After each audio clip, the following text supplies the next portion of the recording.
Nawaitu ta'lu wa ta'lim wa tazakkura wa tazkira wa nafa'a wal intifa' wal ifadah wal istifadah wal hasa 'ala tamassuki bi kitabillah wa sunnati rasulih wa du'a ila al-huda wa dalalata 'ala al-khair ibtigha'a wajhillah wa qurbihi wa sawabihi subhanahu wa ta'ala. Allahumma inni as'aluka ilman ladunni wa mashraba safihani ya wahabu ya ghani. Qala al-muallif rahimahullahu ta'ala wa nafa'ana bihi wa bi'ulumihi fid dharain amin. Rabbi yassir wa la tu'assir wa tammim bil khair wa la haula wa la quwwata illa billahil aliyyil azim. Ilahi anta maksudi wa ridhaka matlubi atini mahabbataka wa ma'rifatak. Amma ba'du, assalamu alaikum warahmatullahi wabarakatuh. Katanya pengarang rahimahullahu ta'ala, sehinggalah perkataan dia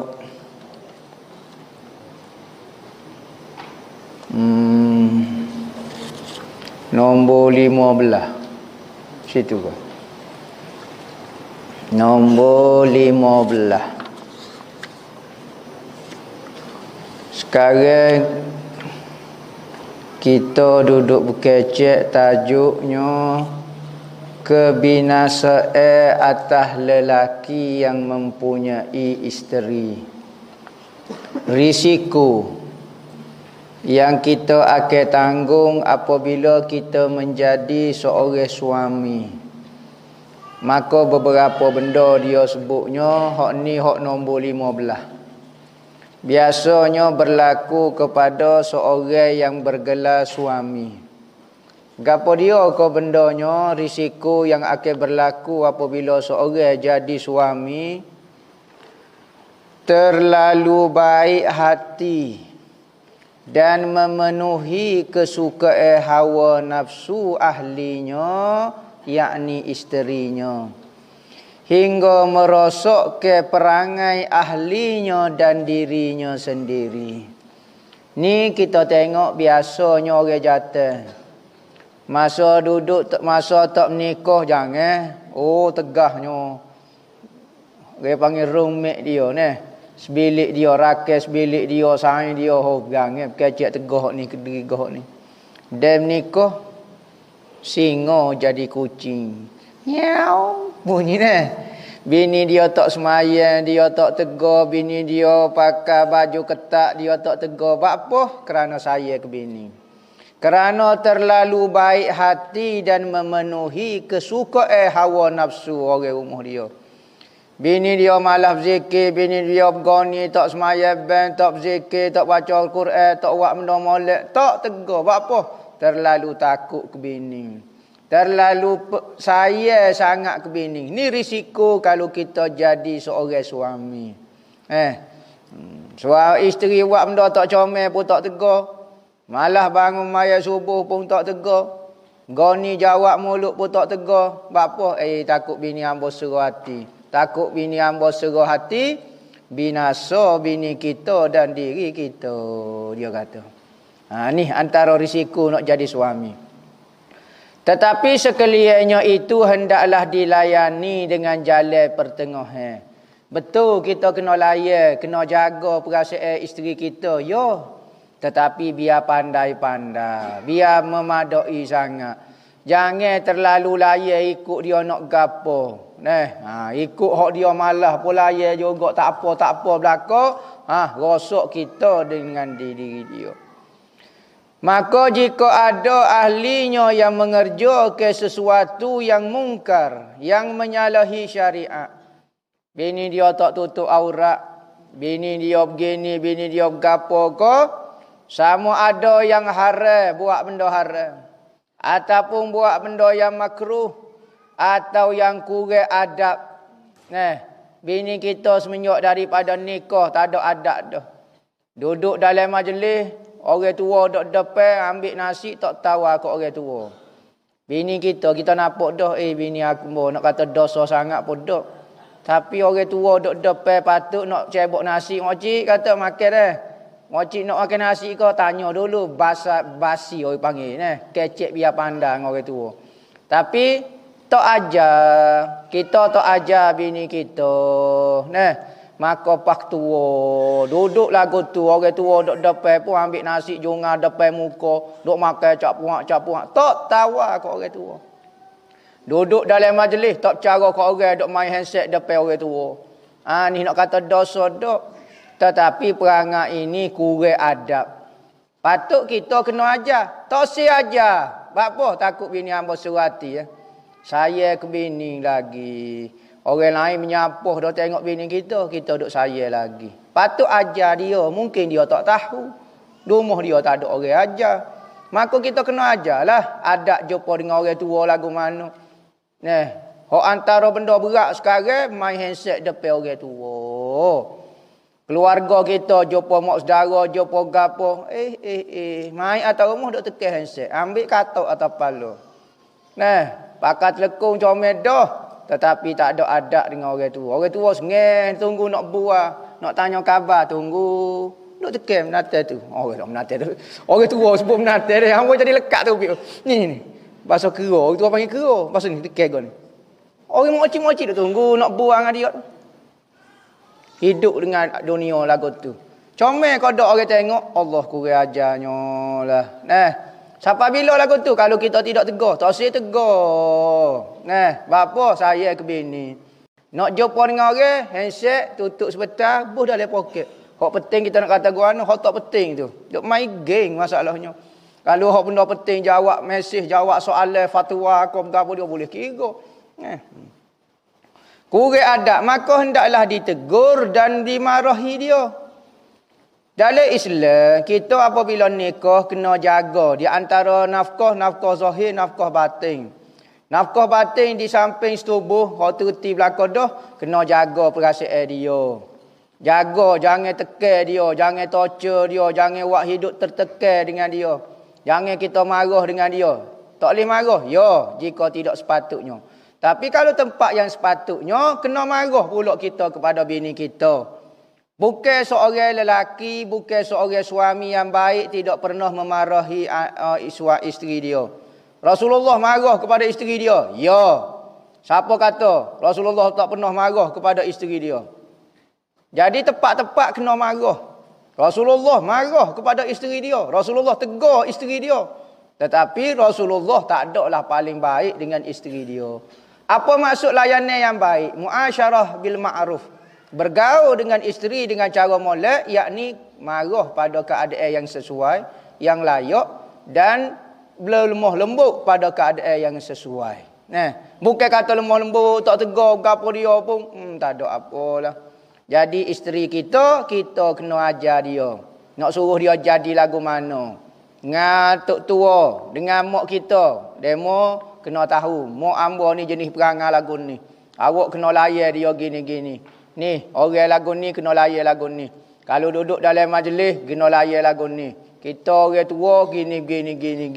Jangan buat supaya budak gini.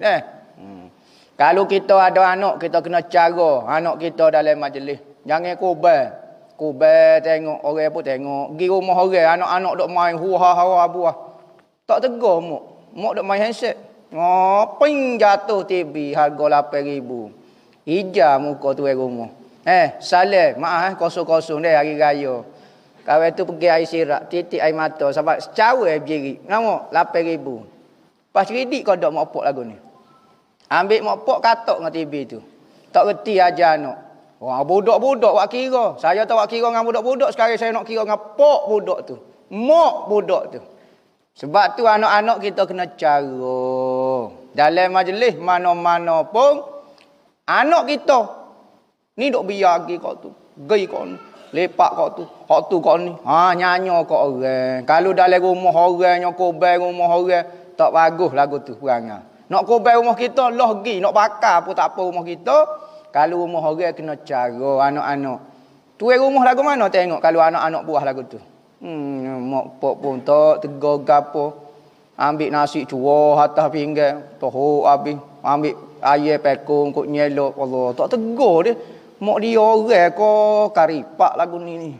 Orang nak menipah hari tua. Nah. Maka kita orang tua kena cara, kena tegur anak, kena ajar bini kita.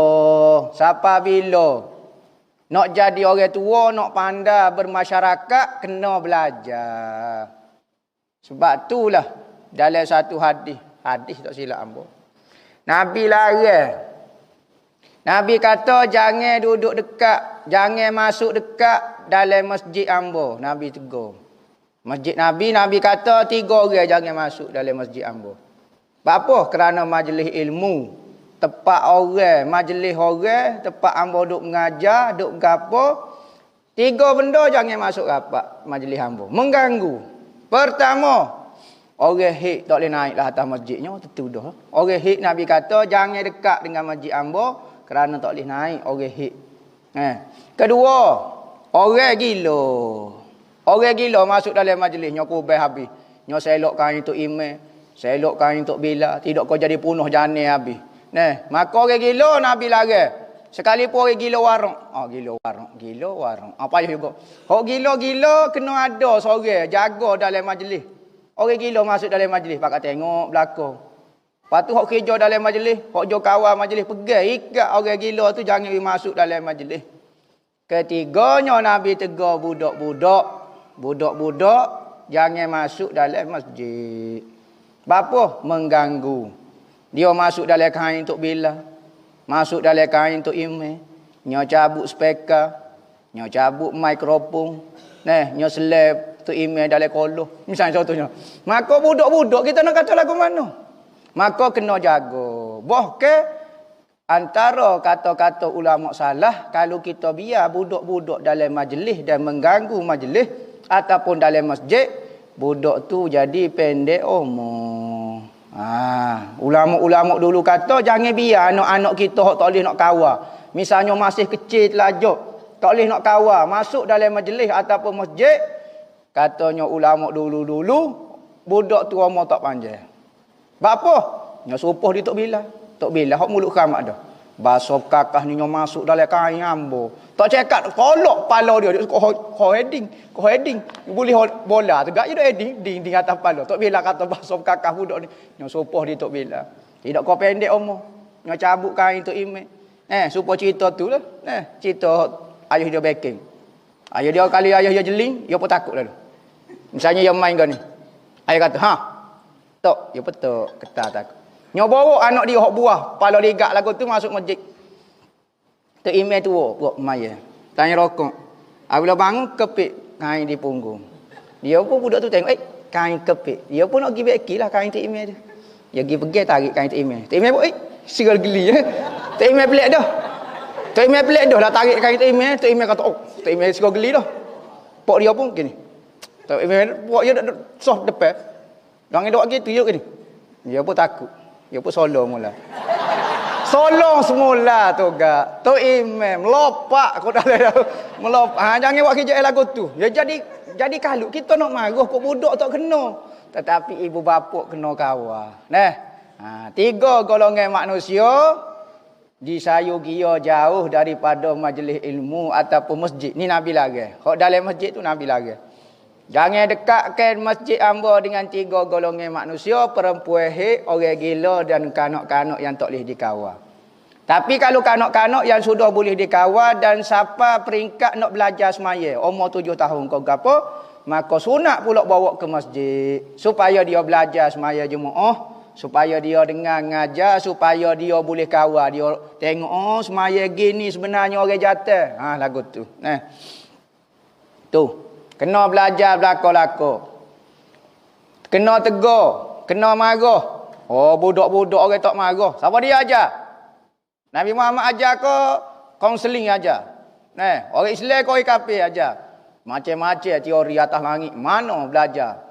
Islam ajar kena tegur anak. Bukan kata anak muka budak-budak wak kira tak itu lagi. Betul. Jangan rotan. Nabi marah rotan. Umur 7 tahun baru boleh rotan. 10 tahun baru boleh rotan. Umur 7 tahun jangan rotan. Nabi kata, suruh semaya kau gapo dia, jangan guna kekerasan lagi. Umur 10 baru boleh rotan. Sebelum daripada tu, tegur, royak. Mak marah ni, mak tak boleh makan nasi ke? Gitu. Kena tegur, kena ajar. Bukan tak bererti apabila Nabi larang untuk rotan budak, kata jangan beri pelajaran ke budak, tak kena beri. Kena ajar dia hak mana betul, hak mana salah. Ni benda ni tak molek. Jangan buat benda ni. Benda ni tak baik, benda ni dosa, benda ni Tuhan marah. Royak lagu tu. Benda ni tak molek. Kalau benda makruh dipanggil tak molek. Benda haram tak boleh buat. Jangan buat. Kena royak benda tu so-so. Benda ni bazir, tak baik, khianat orang. Orang tua, hormat, jalan, jangan depan orang muka. Ni anak kita tak main biar atas muka orang tua. Tak marah, pok. Kita orang lain nak tegur, takut mak pok dia naik angin sambogo dewa. Nak tunggu pok dia, tunggu mak dia. Mati selok dulu kita tegur. Maka pelajaran kena belajar. Ada ayuh spambok square point apa? Nama square point. Nama pakai seluar petok. Bawa anak salah tak tegur, mak salah pun tak tegur. Ni risiko nak jadi ayuh. Siapa dia sanggup jadi ayuh? Masa nak nikah kalau hukum nafkah batin tu semangat. Dari nafkah batin ni, nafkah ilmu, nafkah pelajaran, pakai duk senyap belakang. Ni risiko nak jadi orang jantan, nak jadi suami. Sebab tu ada setengah orang tak sini nikah sebab apa? Sebab banyak tanggungjawab lah. Kena ajar hak ni, kena cara kau anak kita, kena go ni. Penatlah kita. Orang lain boleh duk senyap, boleh lepak sedap. Kita nak cara kau anak lagi. Dah nak jadi tok lelaki sangat. Tu risiko. Dan sewajarnya jangan sekali-kali menolongi ahlinya. Jangan galakkan kepada ahli dia, yakni isteri dia, pada berbuat perbuatan yang menyalahi syariat agama. Suami isteri kita misalnya, apa dia? Ngopak kat orang. Kita tengok dia duk baca mesej, dia duk ngopak kat orang. Kita jingling kita kata tak sudut baca lah. Tak sudut tulis lah. Kita pula jadi kaki ngopak. Kena sebut sikit. Ni kita pula pung dia. Kata, lepak, gapo dia. Jadi gapo dia kita. Jadi kena tegur isteri-isteri kita ni. Gapo-gapo dia buat. Macam-macam. Musyawarah tingkah lah. Musyawarah goni lah. Duk kata kat orang, duk kata orang tina dia banyak emosional. Jadi kita kena royak, tak ayahlah, jangan layan lah. Baik awak baca Quran, baik awak berzikir. Tak usah baca lah komen-komen. Tak usah goni lah gapo-gapo. Firman Allah Ta'ala kata, wa ta'awanu 'alal birri wat taqwa. Wa la ta'awanu 'alal ismi wal 'udwan. Bertolong-tolonglah kamu di dalam berbuat kebajikan dan takwa pada Allah Ta'ala. Isteri kita nak semaya, kita tegur. Kita tolong dia. Kita pegang anak kita, biar dia semaya dengan tenang. Dia nak berzikir sikit-sikit. Dia nak baca Quran. Kita pegang anak kat pergi berjalan. Dia nak rehat, dia nak tahajud, dia nak gapo. Kita pula cara ke dia pula.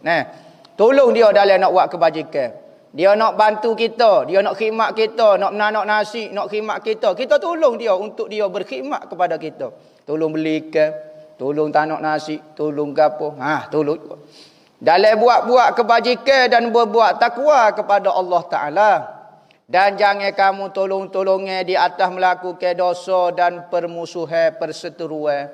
Jangan kita tolong kalau dia nak buat dosa. Buat dia, hamba tak boleh tolong. Duduk balah, duduk ngata kat orang, duduk begini-begini, kata tak. Tak usah duduk layan lah. Jangan duduk kita duduk pung dia pula. Jangan menuruti isteri dalam perkara yang menyalahi syariah. Maka sangatlah besar kesalahan dan kejahatan pada pandangan Allah Subhanahu Wa Taala. Daripada pekerjaan gapo dia hak Tuhan marah ni. Satu pekerjaan gapo dia? Pekerjaan gapo dia? Lelaki yang mengikut kata isterinya di dalam perkara menyalahi syariat. Perkara hak betul tak apa. Nabi pun ada dengar perkataan isteri dia. Isteri dia duwi pendapat. Nabi kelik daripada haji. Nak pergi ke Mekah, umrah tak boleh. Yang sekat dia orang kafir. Kalau sekat dia orang kafir, dia panggil tahlu. Nak tahlu. Apabila tahlu lagu mana? Sudah. Nabi pun royak. Turun hukum, kata boleh kita nak pecak kain ihram, dah pun pakai kain ihram dah. Nak pecak semula, dia kena tahlu. Maka dam ihsar. Buat dam ihsar, cukup pala, sembelih kambing seekor. Maka Nabi pun royak kepada sahabat-sahabat dia, wahai sahabatku, pok kita ni tak boleh pergi umrah tahun ni, yang sekat dia orang kafir. Maka kita ni pakai kain ihram belaka dah, pas lagu mana nak pecak. Maka katanya Rasulullah, cukup pala sembelih kambing. Rasulullah ya. Sahabat dengar lagu tu. Rasulullah kata mu tak dengar. Aku yang kata cukup pala sembelih kambing. Sahabat jadi. Maka Rasulullah pun marah. Masuk dalam kemah dia. Masuk dalam keadaan marah, jumpa dengan isteri dia. Tak sulak nama gapo dia Maimunah, kau gapo dia nah. Dia kata, "Bapa ni ya Rasulullah, mecuk ni marah ni." Dia kata, "Tahulah. Hari ni lagu mana? Sain-sain abang kata tak dengar kata, abang berlaku. Abang suka cukup pala, sembelih kambing, iwak kerah lagu tu duk ngango tengango kata." Katanya isteri dia kata, "Wahai Rasulullah, kalau hamba nak beri pendapat boleh ke tak?" Rasulullah kata, "Apa dia pendapatmu?" Katanya isteri dia gini, sahabat-sahabat abang duk luar tu bukan kata nak tak si dengar kata. Tetapi gini, ya Rasulullah, mu tubik, mu cukup pala, mu sembelih kambing. Popok dia ikut, kadang-kadang dia tak tahu nak buat lagu mana, kambing sembelih lagu mana. Rasulullah kata, "Wak gitu kau ya ikut." Ya ikut depan ni. Maka Rasulullah keluar daripada kemah dia, panggil siapa dia, cukup pala. Bro, cukup pala, mai kambing seekor sembelih, bro. Maka apabila Rasulullah buat gitu, sahabat pun berau ambil pisau cukup, dia cukup belaka, sembelih kambing. Rasulullah dengar pendapat isteri dia. Ya, tidak salah. Tetapi Rasulullah dengar semacam ke tak? Tidak juga. Ada orang kata, kena dengarlah kata-kata isteri. Ya, ada bak dan bukan selalu. Kalau kita selalu mendengar perkataan isteri, kita jadi queen control dah pula. Rasulullah tak pernah dengar kata-kata isteri kecuali beberapa keadaan. Nak menunjukkan pertama tawaduknya Rasulullah dengar pendapat selain daripada dia. Kedua, tidak salah mendengar perkataan isteri, tapi bukan selalu. Jangan kita ni tak ada pendapat, ikut bini kita macam kena sihir dah. Lagu tu. Sebab apa? Sebab ada satu hadis Nabi sebut, la yuflihu qaumun walla amruhum imra'atun.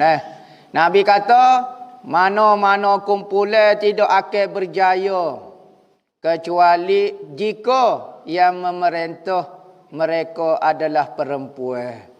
Perempuan kalau jadi ketua, jeng habis, punuh habis. Dia kena orang jatuh jadi ketua. Bijak setara mana strategi pun, orang jatuh kena jadi ketua. Rajin setara mana pun, dedikasi ko, ikut disiplin ko, masa on time, kau berapa dia, tak boleh lawan orang jatuh jadi ketua. Sekalipun orang jatuh tu lipat, siku lipat, kau berapa, otak orang jatuh memang kena ketua. Sebab Nabi larang, mana-mana bangsa kalau orang tino memerintah punuh jangan-jangan. Seperti kata Hasan Al-Basri rahimahullahu ta'ala, wallahi ma asbaha rajulun liyuti'a imra'atahu fima tahwihi illa katabahu Allahu finnari. Maksudnya demi Allah, kata Hasan Basri, bukan hadis ni kata Hasan Al-Basri, Sayyidut Tabi'in. Ada pendapat kata dia ketua para tabi'in. Hasan Al-Basri ni orang Iraq, orang Basrah, orang Iraq. Dia kata apa dia, tidak palah pagi-pagi laki-laki. Seorang tidak pagi-pagi lagi, seorang laki-laki yang mengikut isterinya. Pagi hari lagi duk ikut bini dia tu. Buka celak mata tu nampak tu bini dia duk cegak depan itu. Abang gosok gigi. Abang lipat kain selimut. Abang nanok nasi. Kaca air melu. Gini. Abang gini. Sudah. Dalam sesuatu yang disukai oleh nafsunya. Cuma hak benda harus boleh ikut. Tapi kalau hak bini kita ikut hak tak molek. Dia minta benda tak molek, tak usah. Payahlah. Benda ni tak molek, tak usah. Yang menyalahi syariat, melainkan Allah Ta'ala menarik ke dalam api neraka. Ikut isteri, ikut pun siapa-siapa tak syarat isteri, hak benda tak molek ni, maka Tuhan akan tarik dia ke dalam api neraka. Sabda Nabi SAW, la yufliha qaumun walla amruhum imra'atun. Rawahul Bukhari, Ahmad, Tirmizi, Nasai an Abi Bakrah. Maksudnya tidak akan mendapat kemenangan, yakni tidak berjaya, tidak cemerlang, tidak gemilang, tidak hebat. Golongan satu-satu golongan yang urusan mereka diperintahkan oleh perempuan. Bisa setara mana? Maka ulama kata tak boleh perempuan jadi ketua. Syarat nak jadi qadi mesti lelaki. Syarat nak jadi amirul mukminin mesti lelaki. Syarat nak menjadi khalifah, semua kepala-kepala ni semua perempuan. Maka orang tanya, perempuan tak boleh jadi ketua ke? Ketua persatuan memasuk. Tak apa, boleh kira. Tu boleh. Tetapi ada ulama kata tak boleh jadi ketua, sekalipun urusan perempuan. Persatuan memasuk, ya, lelaki kena jadi ketua juga. Hak anak buah dia orang Tino tak apa. Kena jadi. Ada kata tak, kalau urusan kecil-kecil. Dulu geger masalah, tok wakil rakyat perempuan. Geger isu. Boleh kau tak meletak wakil rakyat. Ketua lah, wakil rakyat, wakil kepada rakyat. Hak dia lipat tu memang dah kerja adik dia tu. Tapi nak jadi wakil orang Tino ni, jadi ketua wakil rakyat YB ni boleh kau tidak? Geger masalah. Orang Tino boleh jadi ketua kau tak. Maka tak boleh hak muktamadnya. Tak boleh jadi ketua.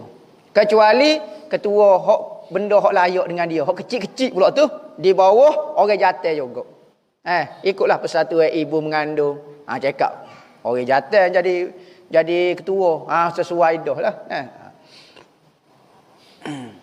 Dan lagi kata Imamul Ghazali, hanya sungguhnya Nabi bersabda demikian itu.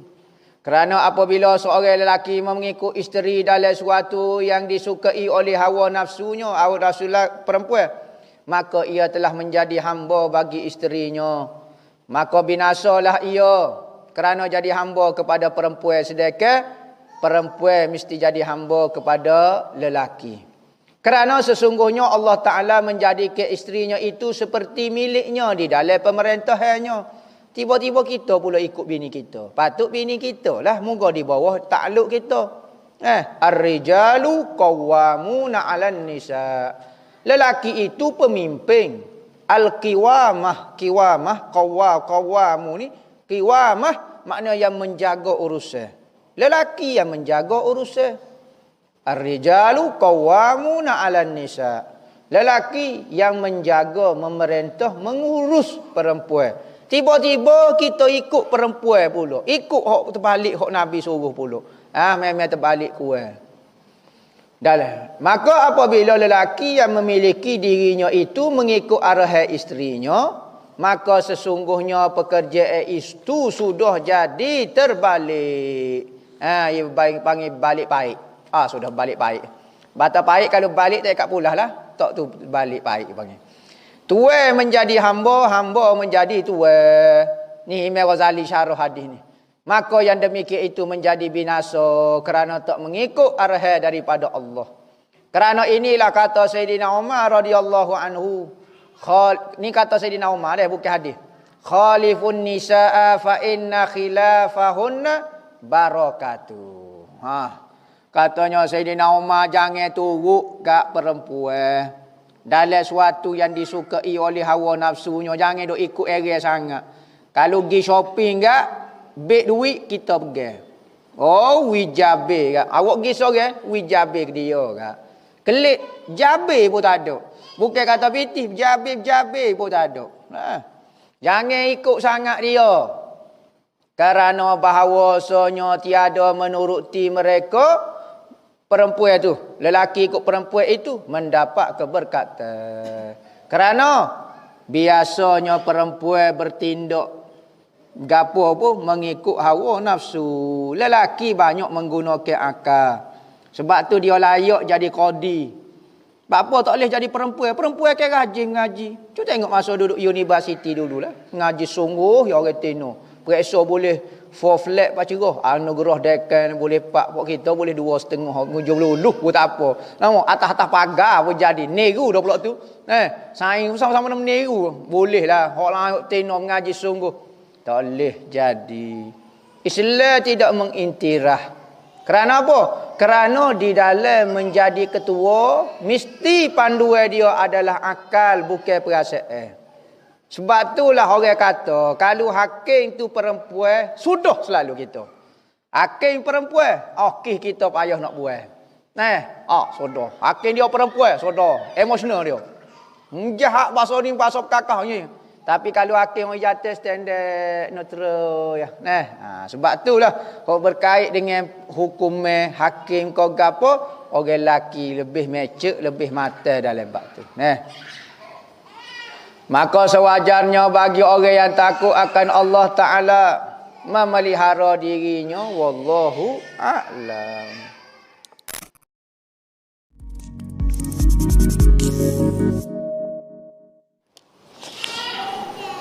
Ustaz masuk semaya kena ingat Allah. Macam mana tu? Ingat Allah. Ingat Allah lah. Ingat Allah ketika semaya, ingat kita duk sembah Allah. Tu maksud ingat Allah ketika semaya. Ingat kita duk sembah Allah. Allahu Akbar. Maksud ingat Tuhan adalah ketika semaya, ingat kita duk sembah Allah ni. Allahu Akbar. Ambo duk sembah Allah ni. Sami Allahu liman. Ingat Allah bukan kata ingat Allah. Ingat Allah menciptakan kambing, menciptakan raksasa. Apa kita duk semaya, apa kaitan ingat Allah kau tu pula? Ingat kita duk buat gapo sekarang dengan Allah. Tu kita panggil. Ingat Allah di dalam ibadat, ingat kita duk buat ibadat gapo dia dengan Tuhan sekarang. Kita duk semaya. Okey, Allah, hamba duk sembah Allah Taala ni. Bismillahirrahmanirrahim. Tuhan dengar. Nak sembah Allah. Kita puasa ke? Ingat Allah. Kita duk puasa kerana Allah. Apa hamba tak makan ni kerana Allah. Ingat semacam. Tu makna ingat Allah dalam ibadat. Ingat kita duk buat apa sekarang dengan Tuhan. Jika kita solat jemaah, imam takbiratul ihram, lepas tu imam waswah. Takbir pula. Buat 2 kali dah. Terus solat. Imam tidak takbir untuk kali ketiga, adakah sah solat imam tersebut? Mohon pencerahan status imam dan makmum. Gini. Masalah tu imam apabila dia terbatal dah semaya dia gapo dia, rakaat pertama dia waswah, maka dia batal semaya dia akad takbir yang kedua, hukum dia sah. Tetapi kalau takbir yang pertama tu sah dah, dia akad pula takbir yang kedua, batal dua-dua takbir tu. Dia kena takbir kali yang ketiga. Tapi kalau takbir yang pertama dah batal dah, maka dia akad takbir yang kedua tu sah. Tak syarat kena akad takbir 3 kali. Maksud kata akad takbir 3 kali jika kedua-duanya sah. Barulah batal kedua-duanya, baru yang perlu kepada takbir yang ketiga. Tetapi kalau takbir yang pertama dah tentu dah batal dah, takbir yang kedua sudah sah. Kita guna sejadah masjid, lepas tu sudah mayat baru perasan ada bulu kucing 2-3 orang. Halus je. Apa hukumnya? Ustaz mayat, lepas mayat sudah dah, bulu kucing duduk mana? Duduk di sejadah. Ikut dia. 1000 lah pun tak apa. Yang penting jangan duduk di kita. Duduk di sejadah tak apa, jangan duduk di kita. 2-3 orang dimaafkan. 3 tak boleh dah. Tengok kalau kawasan tu penuh dengan kucing. Contohnya surau tu dekat dengan pasar ikan. Penuh kucing. Makmum 2 orang ya. Kucing saja penuh dekat 40-50 ekor. Betul duk lepok situ, betul duk zikir situ, betul duk iktikaf situ kucing. Penuh kucing. Kita duduk kucing pula banyak. Tu nak kata mana? Umum balua. Kalau umum balua lagu tu tak apa bulu kucing Anak ada hak ke untuk menentukan masa depan sendiri tanpa ikut mak ayah. Contoh kita minat beragama lah, masuk pondok tapi mak ayah suruh belajar akademik, mohon pencerahan. Gini. Kita wajib ikut Allah Ta'ala. So, apa saja yang Allah Ta'ala suruh. Allah Ta'ala suruh semaya, wajib. Orang lain tak boleh masuk campur dalam bab urusan kita dengan Tuhan. Ini privasi kita dengan Tuhan. Siapa dia kau watak kita? Kita ayah, kita anak, kita siapa dia isteri, kau kita suami. Mesti selesaikan urusan kita dengan Tuhan dulu. Tuhan suruh ngaji fardu ain. Wajib kita kena ngaji fardu ain. Sekalipun mak ayah kita mengapa, mak ayah kita sopoh kita, wajib kita kena taat Tuhan melebihi. Selepas daripada benda-benda lagu tu, barulah kita ikut peringkat. Pertama, ikut ibu bapa. Ya, sunat ikut ibu bapa. Pilihan misalnya. Misalnya kita ada pilihan. Ni nak ngaji pondok dak, ngaji benda-benda sunat dah, orang lepas fardu ain dah. Lepas tu hak ngaji benda lain. Maka pilihan mak kita nak ni. Kita nak ngaji hak ni. Maka tu terpulang. Moleknya bukan wajib dah. Sunatnya ikut hak mak kita. Mak kita sudah jadi doktor lah. Engkau hak tu hang lepas dah fardu ain dah gapo dia. Jadilah doktor. Gitu. Cuma kena royaklah. Kata ngaji agama ni gapo dia apa semua molek mak kelebihan gapo dia apa semua. Tetapi molek ikut orang tua kita lagi pada pilihan benda yang boleh dipilih. Tapi benda tak boleh dipilih seperti ngaji fardu ain, hak tu tak boleh ikut mak pak. Ustaz sorry tumpai tanya. Mai. Saya tanya anak saya tanya unicorn tu ria ke tidak. Terima kasih. Unicorn. Pokong. Kau apa dia unicorn? Unicorn ni kuda ada tanduk tu kau. Ada sayap tu. Tak tahu hamba benda ria ke tidak. Tapi hamba tengok kartun selama ni nak gambar kartun dalam kek lagu tu lah unicornnya. Hak ria tu hamba tak jumpa lagi. Hamba nak menafikan benda ni tak ada langsung tak boleh juga. Hamba nak kata benda tu pasti pun tak boleh juga. Tapi buat masa sekarang tak ada orang temu lagi hak unicorn hidup-hidup. Tapi kita tidak menolak kemungkinan ada. Seperti naga. Lah ni kita tak jumpa. Zaman dulu takut ada naga tahu. Sebab lukisan zaman-zaman dulu. Ukiran zaman-zaman dulu banyak menggambarkan naga. Ada kata naga ni khayalan. Ada kata naga ni benda wujud. Maka binatang zaman dulu pupuh dah zaman lah ni tak ada kita nak kata lagu mana.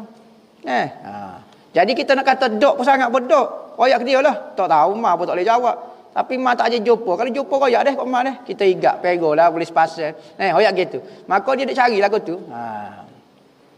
Kita jangan cepat putuskan benda ni tak ada ataupun ada. Buat masa sekarang tak ada orang jumpa lagi. Gitu saja ya. Nabi Muhammad apabila Sayyidina Aisyah muka Rasulullah nikah dengan Sayyidina Aisyah umur 7 tahun. Duduk main anak patung lagi.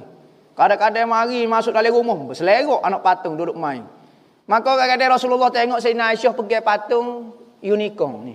Patung kuda ada sayap. Maka Sayyidina Rasulullah kata, belak kata kuat main-main ni kata. Pelik sungguh patungmu wahai Aisyah. Kuda pun ada sayap deh. Maka Sayyidina Aisyah kata, kuda Nabi Sulaiman ya Rasulullah. Kuda Nabi Sulaiman ya Rasulullah. Rasulullah suka. Rasulullah kata, jangan dok ngoyak kak. Tadok nak dengar. Dok, Rasulullah suka. Jadi Rasulullah nak kata, ya pun dok tak tahu takut mana takutnya ada ni. Pendapat jawapan daripada Siti Aisyah dia kata, ni kuda Nabi Sulaiman ya Rasulullah. Maka Rasulullah suka sahaja. Dok kata ya pun dok. Belilah patung unicorn ke apa dah dia panggil. Masuk mak dia dalam tu jadi kuda. Baru nampak ria sikit. Apa beza wali majzub dan wali biasa? Wali majzub ini jadi wali tiba-tiba. Dia panggil on the spot. Tiba-tiba tengah duk main gitar atas kalbok, ping, jatuh atas kalbok tu, perut jadi wali Ingat Tuhan, hati tak lepas dengan Allah Taala duk joget selok. Kabar-kabar bagi semaya ke apa? Majzub. Dia tak tahu. Tiba-tiba perasaan ni muncul dalam diri dia tanpa dia tahu apa. Saya tak mujahadah, saya tidak mengaji, saya tak gapo, tiba-tiba mari perasaan takut, perasaan saya ke Tuhan tiba-tiba. Tu majzub, wali on the spot dipanggil. Bukan spot suka ni, on the spot lah maknanya cepat. Kedua wali biasa ataupun wali standard KL dipanggil. Wali standard KL ni biasanya yang ngaji, mujahadah, puasa, zikir, wirid lama-lama jadi wali. Ni wali standard KL. Mak biasalah gitu. Kalau nak belajar, nak jadi guru kena ambil wali standard KL. Wali majzub ni tak boleh jadi guru sebab dia tak tahu buat apa. Tok guru saya nak belajar dengan tok guru. Saya pun tak tahu saya boleh perasaan ni lagu mana. Tapi kalau wali standard KL ni, wali biasa ni, dia tahu. Saya jadi sobar, saya buat latih lagu ni. Saya awak nak ngaji dengan saya boleh. Saya ada cara-cara dia. Maka nak jadi guru kena ambil wali biasa. Apa hukum menikahi seorang yang belum mengaji ilmu fardu ain? Sudah. Hukum dia sah lah buat masalah ni. Demo lepas dah. Kau fardu ain takut demo pun tak lepas juga. Jadi buat masa di zaman sekarang, zaman orang malah mengaji belaka, zaman orang tak dengar kata Tuhan belaka, zaman orang ramah pasik, maka ulama lebih berlemah lembut. Berlemah lembut lagu mana? Pada dia dok berzina, Pada kita hukum ke pernikahan dia tidak sah. Nikahlah wali pasik, wali tak mengaji, pada ain pun nak kata lagu mana. Pada tak ada ikatan langsung. Dia kata pada nikah lagu ni, nikah tak sah juga. Hak ni tak mengaji, tak ada akidah, tak ada gapo, hak ni pasik, nikah tak sah juga. Baik tak je nikah, berat lagi. Maka ulama-ulama pekoh pecah pala mikir masyarakat sekarang, kita turun sikitlah. Sekalipun pendapat ni lemah, kita ambil pendapat lemah, pendapat kuat kita buat masa sekarang, kita tunda dulu, kita patua dengan pendapat lemah. Yang ni biarlah tak ngaji pada ain pun. Nikahlah pada dia duk berzina, duk koksi gitu. Supaya kiai-kiai di Indonesia. Setengah orang cerita kiai-kiai di Indonesia. Orang Tino mari. Kata kiai, bagaimana saya bini tok laki saya ni murtad. Pas lagu mana pernikahan ni? Katanya kiai dia, tak boleh nikah dengan orang murtad. Tak sah lah. Awak kena cerai dengan dia. Saya tak sah, saya kena nak menang dengan dia kata. Biar tak apa saya murtad sekali dengan dia. Sudah jangan saya jangan murtad. Biarlah tak apalah. Nikahlah. Biarlah tok laki dia murtad. Biarlah duduklah sekali tak apa. Tengok tok pekoh. Sebab tu kita nak jadi tok pekoh kena tengok wakil keadaan setempat. Kalau fatwa lah ni boleh nikah dengan orang murtad ke apa dia, bunuh, tak boleh. Tapi keadaan suasana daripada dia murtad, baiklah dia nikah duduk dengan lagu tu. Tu tok pekoh kena tengok suasana. Jangan baca kitab saja. Nah. Ada yang mengatakan minum air dari cawan bekas ulama akan mendapat keberkatan. Ada juga orang perempuan yang minum daripada bekas cawan ulama lelaki, bolehkah? Gini, masalah mengguna bekas orang yang berlainan jenis. Seperti bekas orang Tino duduk, kita pun nak pergi duduk kursi tu. Ada dalam kitab pekoh kata makruh. Bekas orang Tino mandi, kita pun ambil cerita tu juga kita buat mandi. Maka dia bergilir di antara lelaki dengan perempuan guna. Ada ulama kata makruh kerana menyebabkan kita mikir bab perempuan. Contohnya kursi bekas orang Tino duduk, panas lagi. Maka kita pergi duduk. Oh, panas rupanya. Jadi mikir. Pok kita ke otak kelabu asap. Jadi pok kita ni jadi mikir lagu tu. Maka ulama kata kalau cepat orang Tino duduk, biar hilang panas dia dulu baru kita boleh duduk. Jadi nampak tahu suasana tak comel. Haram tak. Cuma ada ulama kata makruh kecuali dalam bab keberkatan. Kalau bab berkat, cu tengok sahabat-sahabat dengan Nabi dulu. Lagu mana popok dia ambil berkat? Lagu mana? Rasulullah pergi minum air di gerebo.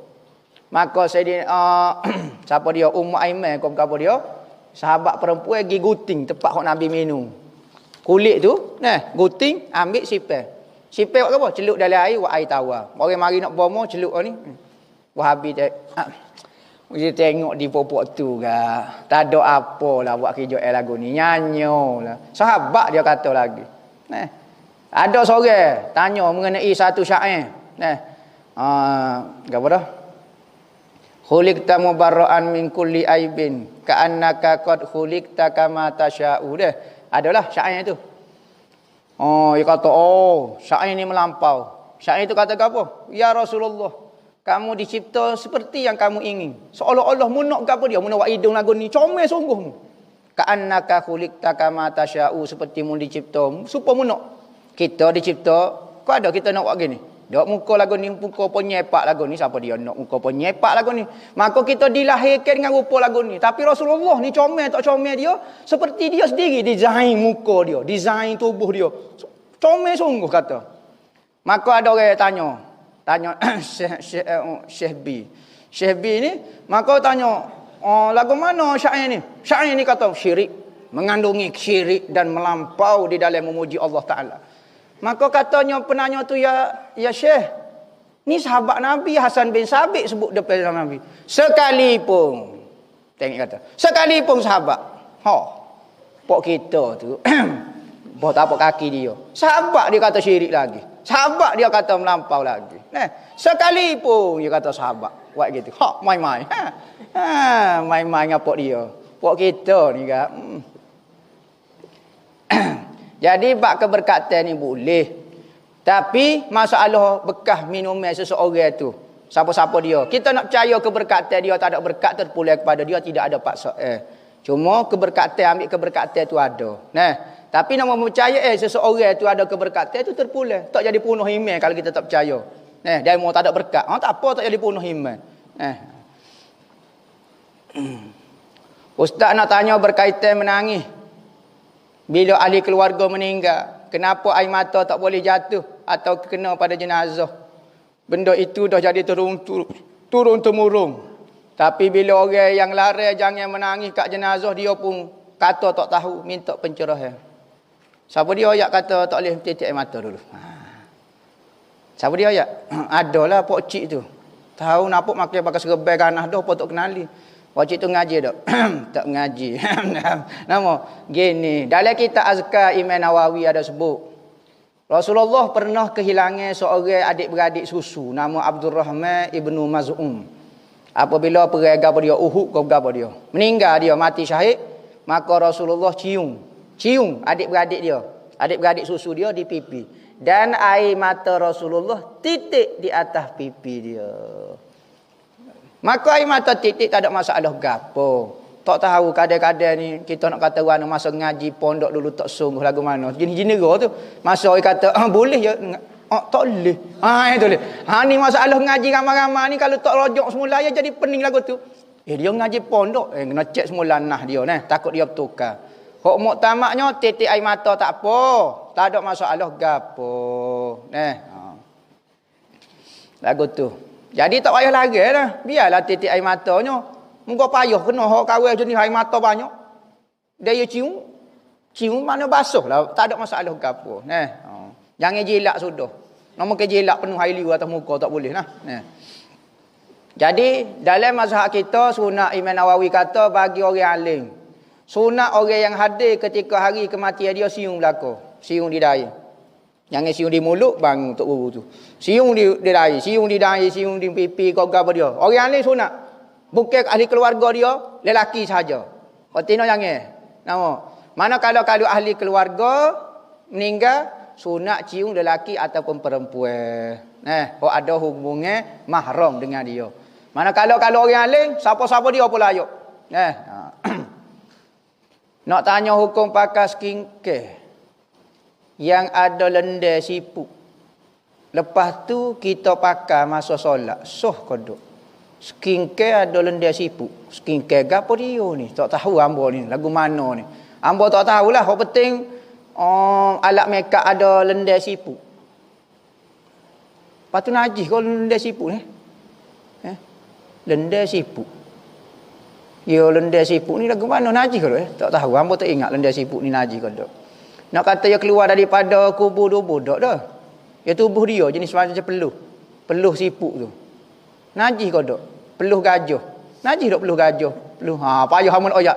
Nak cek mulalah lendir siput. Tak tahu lagu mana, tak nak oyak. Adakah ada bisikan malaikat kepada makhluk Allah manusia? Adakah ada bisikan malaikat kepada makhluk Allah manusia? Bisikan malaikat. Tu dipanggil ilham. Ada. Selepas daripada nabi-nabi mendapat wahyu, maka wali-wali akan mendapat ilham. Sampai bila? Sampai hari kiamat. Kita akan dapat ilham daripada. Sebab tu ulama-ulama mengarah kerana dapat ilham. Tak ada dalam kitab. Ya, ulama dulu tak niru supaya buat kita ni. Tulis tesis, ambil tesis orang pokok tiru. Dak ulama dulu ambil daripada otak dia sungguh. Dia kareh, dia buat syarat, rukun ke apa dia, memang daripada otak. Kalau tidak ada ilham, bantuan daripada Allah Ta'ala, meniup ke ilham ilmu kepada dia, nescayalah dia tak itu. Malaikat pun ada juga. Dalam hadis banyak kata malaikat bermuamalah dengan manusia. Ada satu hadis riwayat Imam Bukhari. Seorang tu dengar awal jalan. Tiba-tiba dengar suara daripada awal. Dengar suara tu ke barat, ke timur. Maka awal tu bergerak, pergi ke timur.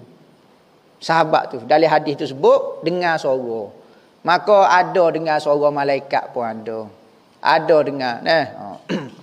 Ustaz saya nak tanya, selama saya duduk dengar ustaz-ustaz ngajar, dia kata setiap Nabi dan Rasul tu lahir daripada keturunan orang-orang beriman.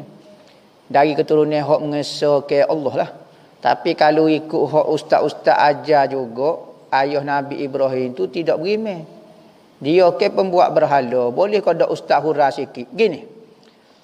Di dalam ayat Quran kata, apa dia? Tak ingat dah ayat Quran kita pun tak pandai ni.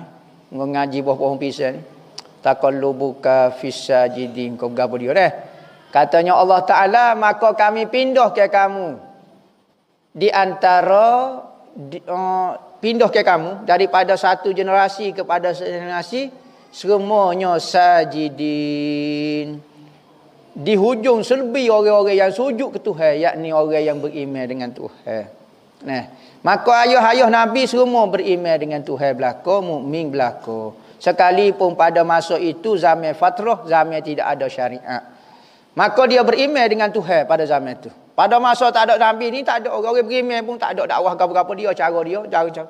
Tapi dia tidak mensyirikkan Allah Ta'ala. Kita Nabi Allah Ibrahim, ada riwayat kata tu bukan ayah dia, Azaro. Yakni Azar itu adalah pak saudara dia.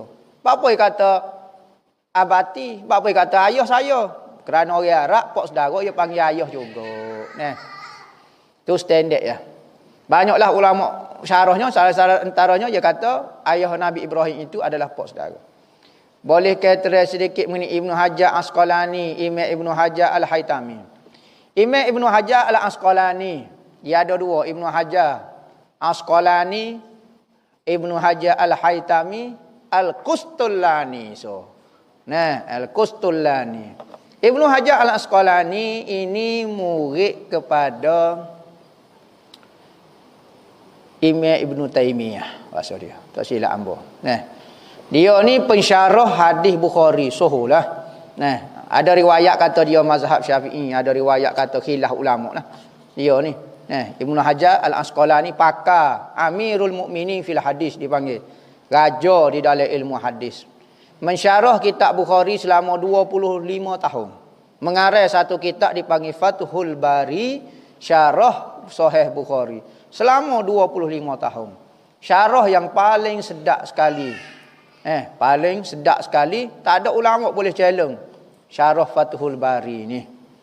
Ibnu Hajar Al-Haytami pula pada tahun 900 dia. Hak ni 900 700, hak ni 900 lebih kurang lah. Cek pula lah. Haytami ni masyhur dengan ilmu fiqh dan ilmu hadis. Ni. Ilmu fiqh. Tapi dia suruh ilmu fiqh lagi lah. Pengarang kepada kitab Tuhfatul Muhtaj. Ulama mazhab Syafi'i. So lagi Al-Qustullani, seorang ulama hadis dan sufi, mengarang kitab Mawahib Laduniyah, 3 jilid buku tak. Ulama hadis dan ulama sufi. Alim di dalam ilmu hadis tetapi tidak cenderung kepada Syekh tu marah benar ke dia. Sebab dia alim ilmu hadis tapi tak ikut popok dia. Sufi dipanggil. Qustullani dipanggil. Ustaz betul ke orang majzub kenal Allah tanpa berguru? Yalah. Majzub jadi wali Tuhan tanpa berguru. Boleh tak bagi zikir paling tepat untuk tenangkan hati dalam menghadapi ujian hidup? Ingat.